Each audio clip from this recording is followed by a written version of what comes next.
नमस्कार साथियों, हिंदी स्टेनो बढ़ोत वाले चैनल में आपका हार्दिक स्वागत है। आज के डिक्टेशन रामधारी गुप्ता खंड 2 से प्रतिलेखन संख्या 35 व 36 से 90 वर्ड पर मिनट की स्पीड से होगी। तो आइए शुरू करते हैं। डिक्टेशन शुरू होगी 5 सेकंड बाद। स्टार्ट। बहनों व भाइयों, ग्राम पंचायतों की तरह पंचायत समितियों व जिला परिषदों के सदस्य मतदाताओं द्वारा सीधे चुने जाएंगे। पंचायती राज के प्रत्येक स्तर पर सभी पदों पर महिलाओं का 1/3 आरक्षण सुनिश्चित किया गया, अर्थात 33% महिला पंच, सरपंच, प्रधान, प्रमुख बन सकेंगे। अनुसूचित जाति व अनुसूचित जनजाति के लिए भी जनसंख्या के प्रतिशत में पद आरक्षित रहेंगे।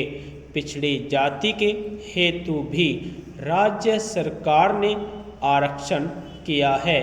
राज्य वित्त आयोग गठित होगा जो संसाधनों को देखकर पंचायती राज संस्थाओं को राज्य सरकार के करों की आय का हिस्सा दिलाने की सिफारिश करेगा।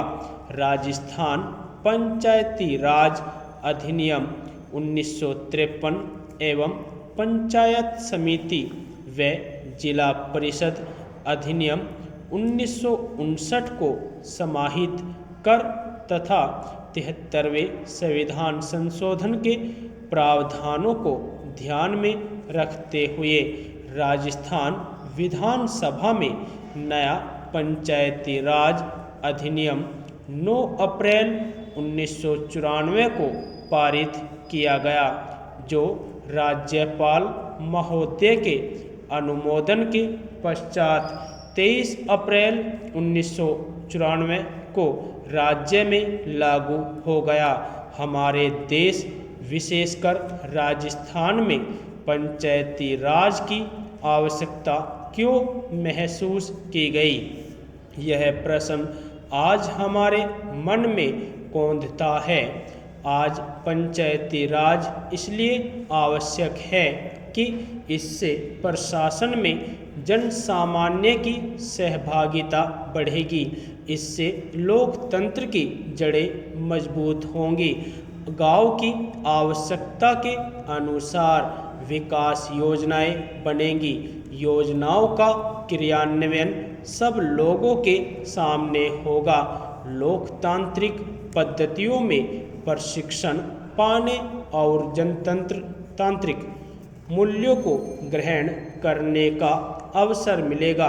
ग्रामीणों का उत्तरदायित्व बढ़ेगा तथा इससे भ्रष्टाचार में कमी आएगी।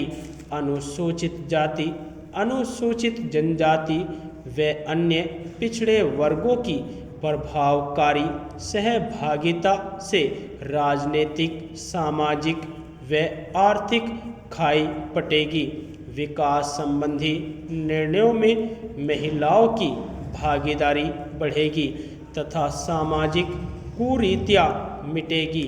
लोगों में सहयोग और अपनत्व की भावना बढ़ेगी। इससे ग्रामीण जीवन सुंदर और सुखी बनेगा। गांव की समृद्धि देश को गरिमा व शक्ति देगी और कमजोर वर्गों पर विशेष ध्यान दिया जा सकेगा। पंचायती राज संस्थाओं में समाज के कमजोर वर्गों का, विशेषकर अनुसूचित जाति, अनुसूचित जनजाति, अन्य पिछड़े वर्गों आदि को उचित मात्रा में प्रतिनिधित्व देने में विशेष ध्यान रखा है। राज्य के पंचायती राज इतिहास में इस बार उपरोक्त वर्गों के जनप्रतिनिधि अधिक मात्रा में निर्वाचित होकर आए हैं। मैं इन सभी का स्वागत करता हूँ और उम्मीद करता हूँ कि इससे सभी वर्गों को समान रूप से इन संस्थाओं में भागीदारी मिलेगी।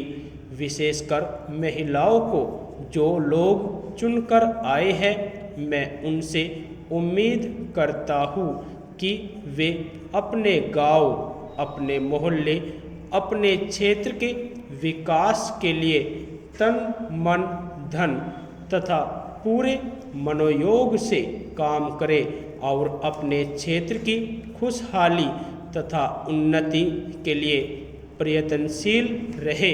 केंद्र सरकार पंचायतों के उत्थान के लिए पूरी तरह से सभी राज्यों को यथाशक्ति मदद देगी। देश की लगभग 3/4 जनसंख्या गांवों में रहती है, जिनकी आय कम होने के साथ साथ शिक्षा, स्वास्थ्य, पेयजल आदि अन्य आवश्यक सुविधाएं भी उन्हें पर्याप्त मात्रा में उपलब्ध नहीं है।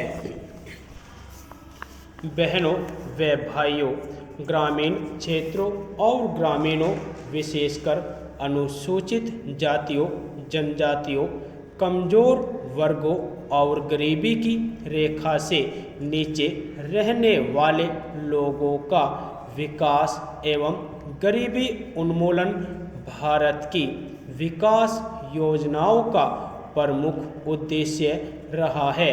हमारे प्रधानमंत्री के नेतृत्व में ग्रामीण विकास हेतु जवाहर रोजगार योजना, 10 लाख कुओं के निर्माण की योजना, सुनिश्चित रोजगार योजना, समन्वित ग्रामीण विकास कार्यक्रम, ग्रामीण क्षेत्रों में महिला तथा बाल विकास कार्यक्रम, ग्रामीण युवा स्वरोजगार प्रशिक्षण योजना, ग्रामीण कारीगरों को उन्नत किस्म के औजार किट की आपूर्ति, सूखाग्रस्त क्षेत्र कार्यक्रम, ग्रामीण युवा स्वरोजगार प्रशिक्षण कार्यक्रम, मरुभूमि विकास कार्यक्रम, राजीव गांधी राष्ट्रीय पेयजल मिशन तथा ग्रामीण स्वच्छता आदि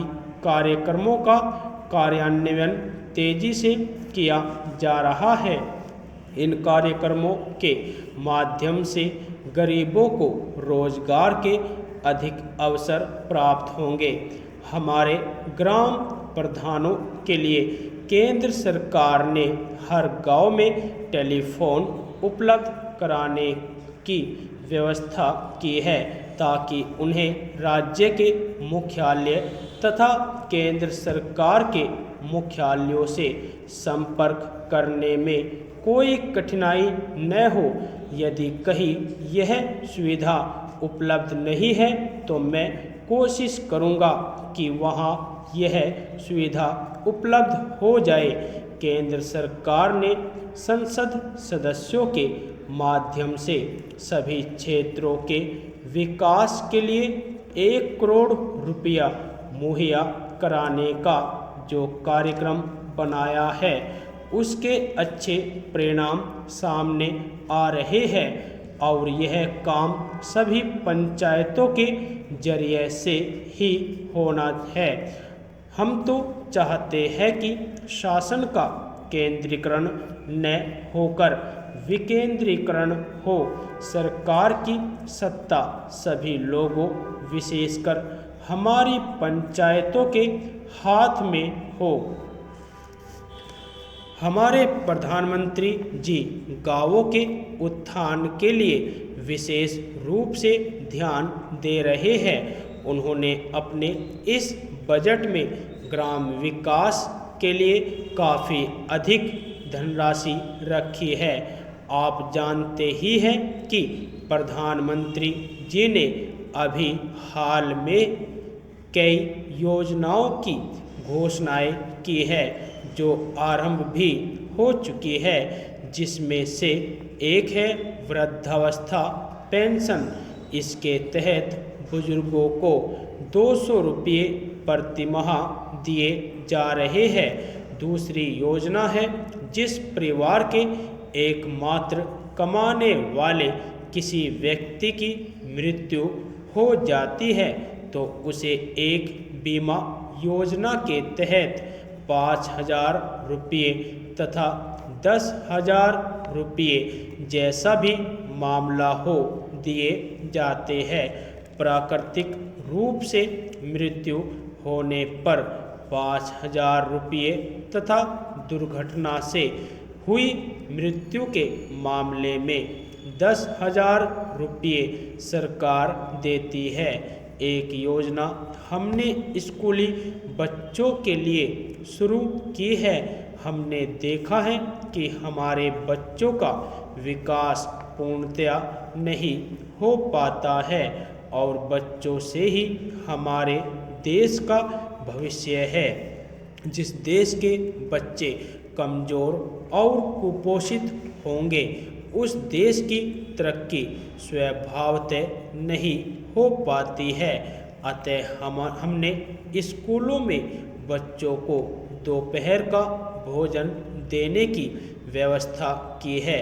वैसे तो पंचायतों के माध्यम से हमने पहले से ही कई योजनाएं चलाई हुई है, जैसे कि महिला समृद्धि योजना, इंदिरा आवास योजना, मातृत्व लाभ योजना के दौरान 300 रुपये दिए जाते हैं। यदि आपको डिक्टेशन अच्छी लगी हो तो हमारे चैनल को सब्सक्राइब करें तथा वीडियो को लाइक व शेयर भी करें। धन्यवाद।